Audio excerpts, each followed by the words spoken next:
morning everyone, and welcome back to the channel. For those of you that have just recently subscribed, because we've gotten a bunch of subscribers lately, thank you very much. And if you haven't subscribed yet, consider hitting that subscribe button down below. You see, a question that we get here quite often, especially with everything going on in the world, is what's it like to try and start a farm during this 2020 craziness? For those of you that don't know our story, we moved here to East Texas. It was about a week before the whole shutdown hit. We actually weren't even in the house yet, and we're sitting at a restaurant eating some dinner, and sure enough, boom, boom, boom, you know, basketball season's canceled, this season's canceled, nobody can travel anywhere. Going, okay, well, this just made things a little bit more difficult. Moving 1,000 miles away from home just became a little bit harder. But you see, you just gotta roll with the punches and, you know, not complain about it and just do what you gotta do and get things going, get things moved in, get things started. What's crazy is that we hired some movers to move the stuff from California to here, and they moved everything in for us a day before they couldn't anymore, which was kind of crazy. We would have been stuck without our stuff for who knows how long, probably a few weeks, and just kind of roughing it or something, because we couldn't go buy anything at a store, we couldn't do, you know, really anything. So in that sense, we actually got kind of fortunate to where, okay, we were actually able to get our stuff. I know some people probably were in a worse situation than us, the other people's stuff that were on the truck, because I don't think they got it in time. But the whole moving in process was just made so much harder. You see, we have 5 dogs, and when we first came out here, we brought 0 so we can get everything set up, get everything, you know, we just don't have to worry about the dogs. My dad was watching them back in California. Easy. But the problem is that we had to go back and get them. You see, we were able to fly back, you know, we didn't know what this whole thing was, so we went to Lowe's, bought some respirators for the plane, and it was just, you know, kind of scary flying because, you know, that's recycled air and you're in there with so many people. So we got back, stayed like 1 or 2 days in California, and let me tell you something, when we got there, being in LA County, yeah, I'm glad that we were only there for a couple days and that we got out here so quickly, because, man, there was fights at the supermarket and stuff because I was looking for some dog food, and just people were, it was kind of scary, you know, especially when, you know, the store shelves were completely empty and, you know, there was no food left. It was kind of crazy, especially back there where it's so densely populated. Out here, we really didn't have, there was a shortage of some stuff, blah, blah, blah. There's still restrictions on, oh, you can only buy so much canned whatever, you know. No big deal, not too big of a headache. But back in California, it made me realize that we were really fortunate to get out in time. We were fortunate to get out here where, you know, it's not really happening, whatever. The cases are lower, the restrictions are less, just makes everything a little bit easier. But still, dealing with all the restrictions and everything made getting this up and running a little bit harder. It made me realize that we're gonna do chickens a little bit sooner than we planned because didn't know what was going on, just wanted to have a freezer full of chicken. Now we have 2 freezers full of chicken, and we've been eating on those for a few months. And it's really nice to have that security knowing, yeah, we got a lot of food here. We got a lot of food, and we're chilling. But even starting with the chickens, it was a little bit hard to source them. You know, some of the hatcheries were, boom, out right away. We actually found one, which is better, you know, it worked out better for us, that is close to here, and I actually was able to go drive and pick them up, and they're a lot cheaper too. And it's really cool because they do the processing there too, where I picked them up. Actually, a lot of people have been asking where we did that at, and it's called Windy Meadows Farm. They're located in Campbell, Texas. Tell them Ryan from Freedom Food sent you if you're looking to do that, because they got some really good, healthy, quality chicks. We only lost 1 the entire time we did it. And then you can also bring them back there for processing, and it's not that much at all. Kind of takes a hassle off of you and just easier. That's not something that we really want to do here, is process their own chickens, you know. We're still a little bit too California for that. But at the same time that we're doing chickens, we have a 30-acre pasture out here that, you know, we don't want to just grow up into weeds. We have to do something with. So we're like, okay, we got to find some cows. Why? Best lawnmowers there are. That, for the most part, was pretty easy. You know, nothing with the cattle industry as far as buying the cows, shut down the processing plants. Oh yeah, that was a big deal.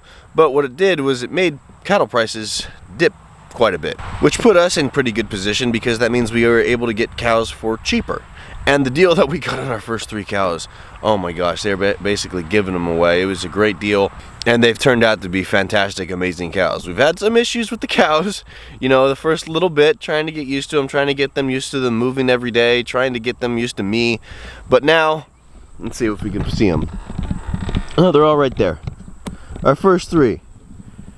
That's Yoli right there. That's Daphne right there. And that's Betty there. Those were our first three cows. And they came from probably about 15 miles away. And we started with them. They gave me kind of a hassle, you know. Yoli jumping over electric fences. Daphne not wanting to listen to me. And Betty just being Betty and a little bit, you know, not wanting to do what I wanted to do and just kind of swinging her horns around a little bit. So that, in a sense, worked out in our favor, you know. That helped us because, you know, better prices, always a good thing. But also what this whole thing did was it made us go slow. Because some of the stuff that we wanted to do for projects just wasn't available, or it was hard to get to, or, you know, it's just, you know how it's been. But it made us go slow, and that's the main thing that I would suggest to anybody starting their own farm, homestead, ranch, whatever you want to call it. Go slow, start with one animal first, get good at it, get really good at it, make sure that it's not going to cause you a hassle, make sure you like them before you move on to the next animal. And that's really what we're able to do. Sure, we got the cows and chickens right around the same time, but the chickens, they were in the brooder. Then we moved them out to the Joel Salatin style chicken tractors. And there, they're contained, nothing can really mess with them. All we have to do is feed them and water them and move them every day. It's really, really simple. And because they're meat chickens, we knew that they weren't going to be around very long anyways, so we were comfortable getting, you know, the cows and the chickens at the same time. But what having the chickens made us realize is that laying chickens and stuff like that right now, such as turkeys, ducks, geese, any kind of poultry, is not really in the cards for us at that moment, or maybe not even at this moment yet, because we just want to get set up first. We wanted to get the cows going. We wanted to learn that first. And with all those other animals, you have to watch out for predation. You know, one of the main things that will kill a chicken is just about anything. You know, coyote, owl, fox, pig, everything likes chicken. So it made us realize that, you know what? Let's figure out what the predators are here first. Let's see how we deal with the meat birds that are in a pen or a shelter, like a, you know, solid thing to where they can't get over. I didn't really want to be messing with the Premier One poultry netting yet. For me, I've set up the sheep and goat netting a few times from them. It's kind of a pain. It always gets tangled and it takes quite a long time to do. And I didn't want to be bogged down with things that, you know, we need to do. I wanted to get good at the cows first. I wanted to get good at the meat chickens first. I didn't want to bring on sheep. I didn't want to bring on goats. I didn't want to bring on different animal, pigs, or for example, because the main thing is go slow and then see what works best for us. And right now, what's working best for us are these cows here. They've been fantastic. I've gotten very, very comfortable with them. You know, even with the long horns and everything, I'll go pet them and everything, and if they get a little bit too rambunctious, I'll even grab onto their horn to show them kind of who's boss. Not hard or anything, just to, you know, stop them from swinging it around too much. Hey, Yoli. See? You're a good girl. You're a good girl. Yeah, she's my favorite. Why? Because she's the one that likes me the most, it feels like. Or she just likes the alfalfa pellets the most that we've given them. You like the pets, though. You like the pets.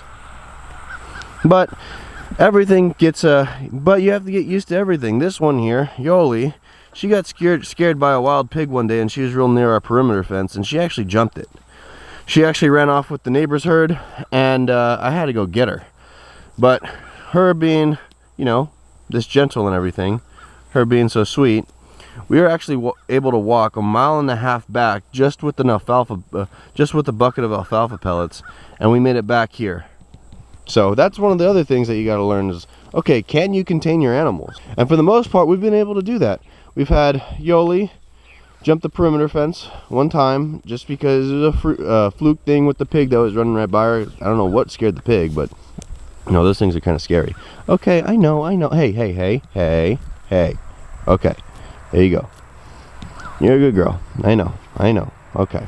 But you have to make sure that you can contain your animals and make sure they're safe, you know. We got lucky. One of the things that we were looking for here was good fences. Here, this used to be a dairy and sheep operation some time ago. That's why our barn is built the way it is with the smaller stalls for the sheep. But the fences here, there's like, I don't know if you want to call it like 10 or 12 strands of barbed wire all around. So I know these ladies here are really contained. They're not getting out unless she hops the fence. And that's about it. That's really the only concern that I have with them is just don't hop it, and that was a fluke thing. Second thing is that I needed to learn what kind of equipment that we needed here. And hey. Yeah, she's coming over to say hi. Easy. She's coming over to say hi. Coming from California, going to Texas, don't really know the area, don't know, you know, what's needed, what's kind of a luxury. That back there, that's Bumblebee. That's very much needed. Why? Bumblebee helps me pull stuff, helps me mow, helps me do, you know, just work around here. That's been really helpful. The third thing that I had to learn was what plants do the cows eat and what can take over our pasture. That can take over our pasture. That's goatweed, doveweed, whatever you want to call it. Woolly croton, no good. You know, the cows are doing a good job eating all around it, making it real easy for me to come through. Check this out. Look at this. This is where they've been for the past, you know, this is their yesterday's paddock, you know, a little bit before, a little bit before, a little bit before. They've been really good in helping me out, and we were able to scythe all this down. Yeah, I know. Some people are going to be crazy. Some people are going to say we're crazy for doing that. But you know what? Look at it. Goatweed here, dead. Goatweed here, going to be dead. And I don't see it coming back with the way that we're doing it. Maybe for the first year or two after this. But we just keep this up. It'll go away. It'll go away. But this whole thing has made things harder for just us getting to know the area a little bit better. See, we're not able to go out and do stuff. We really haven't been able to meet that many people. The people that we have met, very, very, very amazingly nice. I swear, some of the best people live out here in East Texas because they're just so helpful, so caring, so just good people. But we haven't been able to meet that many people. You know, when we go to the store or whatever, we're not able to really recognize people because they got a thing on their face. So in a sense, it's made it a little bit more difficult from that perspective, just kind of getting to know the area, getting to know the people better, because that's something that we do want to do. But you know, it is what it is. We have a really cool neighbor across the way, but he's quite a bit older, so it's not like we can have him over, and it's not like we can really talk to him. I talked to him the other day and, you know, make sure he was wearing a mask and everything, because I would say he's the type of person that really needs it, just because of his age, but he's strong as can be. I'd just like to get to know him better, get to know his story, because he just seems like good people. But as far as projects go around the farm, we're able to do quite a bit. We are able to put in the electric fence line and the alleyway that we've shown in so many videos, the water line all throughout the farm. That has been amazingly helpful. That's really the lifeblood of this place. But on some things we're just not able to do, because I refuse to go pay double and a half, sometimes 3 times as much for lumber as, you know, it's really worth, because just the mills are so far behind in operating. So there's just been some things that we haven't been able to do yet, and kind of sucks, but you just do what you can, and it makes us focus on other things that are important. You know, in a lot of ways this whole thing has been bad because, you know, people get sick, people lose their jobs. It's not a good thing going on. But I always like to look at the bright side. This is going to make people put a lot more emphasis on their health. And that's a very, very, very good thing. You see, people are spending the lowest percentage of their income on food that they've ever done in history. And probably the highest percentage of their income on healthcare that they've ever had in history. That's a problem. And that's probably why things are the way they are. Going forward, I think people are going to have a more sense of, you know what, I need to strengthen my immune system, because, hey, you don't know what virus is next. You don't know what's next. You don't know what disease is next. Because they're coming. It's going to happen. It's going to happen. See, it happened once. People are going to get scared with the next thing that, you know, blows up, even if it's not that bad or whatever. Just, you know, they're going to have PTSD or whatever you want to call it, just from all this happening. So, you know, we hear a swine flu 2.0. Everybody's gonna go run and grab toilet paper right away. But also, people are gonna want to be able to fight off that infection themselves. The best way to do it is to put your body in a state to do what it does best, and that's heal itself and protect itself from any kind of outside invader or intruder. And the best way to do that is eat healthy. Is eat as healthy as you possibly can. So in that sense, I think 2020 is a good thing on that note, you know, just trying to look at the bright side of stuff. And then also, it's making people realize, hey, you know what? I can work from home. You know, maybe, hey, you know what, my job's not as secure as I think it is, and maybe I should start my own business, which is always a good thing. I 100% believe in side hustles until you can turn that side hustle into your main source of income. Very good thing. I think people are waking up to that. So it's a good wake-up call for people, and hopefully everybody's staying safe out there and everything. But you just got to take the good from anything, and even with something as crappy as this, still got to take the good from it and learn from it, because, hey, Are you going to be prepared next time when it happens again? Because it's going to happen again. If you don't prepare for it next time, then you know what? It's your fault. But overall, I can say I am so glad that we're out here in East Texas rather than Southern California right now. We have fresh air to breathe, got cows to play with and move and, you know, just make very happy. Can't wait for our bull Jordan here to get up to snuff and do his thing. I don't know if you guys can see this, but you can see how much weight this guy's put on since he's been here. He was scrawny, not looking good. I thought we were gonna have to steer him, to be honest with you, because he just wasn't what we were looking for in the beginning. Figured, hey, bring him here.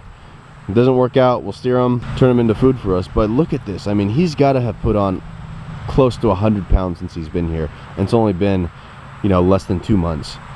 You can't see his ribs anymore. There's no indentation on his side. He's just a good looking bull.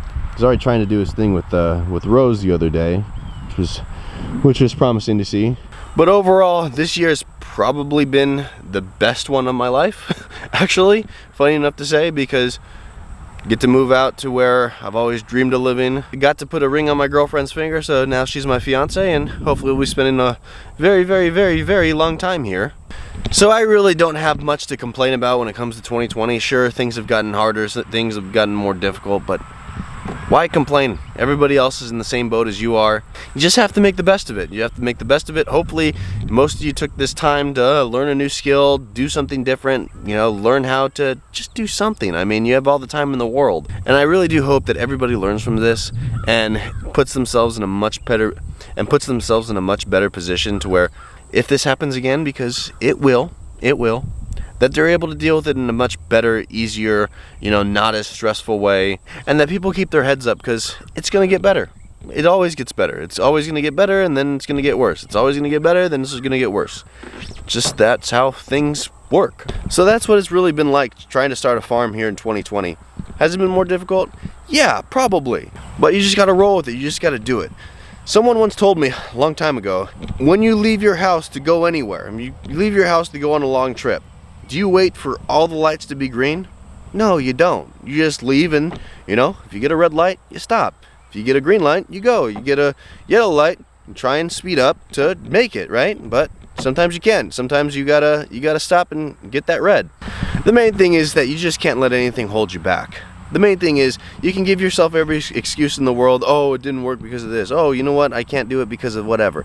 Just go for it and make it happen. And that's what we're doing here. Just making it happen, doing what we can, and what we can't do, we'll do later. That's what it is. So with that, if you want to see everything that we're doing here on the farm, we post videos probably 3 or 4 times a week, usually every other day, Monday, Wednesday, Friday. Sometimes we do a Saturday or Sunday video. Hit that subscribe button down below, ring the notification bell so you get alerted when we put up new videos. Hit the like button because it really does help the YouTube algorithm. And drop a comment if you like, alright? Until next time, see ya.